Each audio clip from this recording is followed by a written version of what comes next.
I had moved to Atlanta now, and I was in the studio at Pocket Studio, and there was calls coming, and people were calling him and saying that they were playing T-Boz try to talk to me on the radio, and that T-Boz was at the radio station for the Ryan Cameron show, and somehow people were calling, and Pocket ended up calling, and next thing I know, he handed me the phone, and I heard somebody say studio.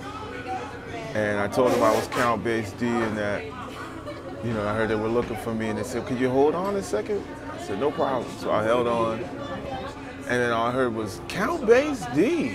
And I could tell by the greeting that I was live on the air. You know, I've done that once or twice before. So, and then I heard T-Boz. He was like, yeah, so what's up, man? He's like, yeah, you know, we got T-Boz in the store here.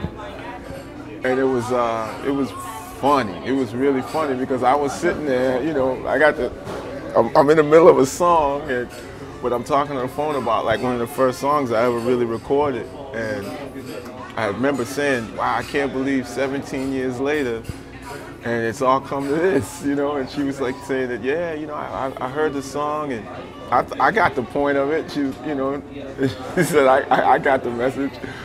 And then the radio announcer said to me, he said, well, state your claim, man. You know, if it's like, you know, she's single, you know, if you want to go out with her and stuff, you know. And I told her, I said, man, it's been so many years, so many things have happened.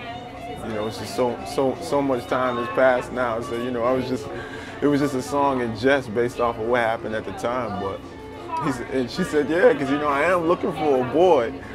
I guess to have a son or something. I think she eventually did adopt a son. I don't really remember what we talked about or how long it went on for. It was maybe about 15 minutes, 10 minutes or so. And then I said goodbye. That was it. I haven't, you know, I hadn't spoken to her before then, and I haven't spoken to her since. But it was it's pretty wild because it's such an important song in my catalog, I guess. You know, people always ask me about it all the time. So it was a trip, to say the least.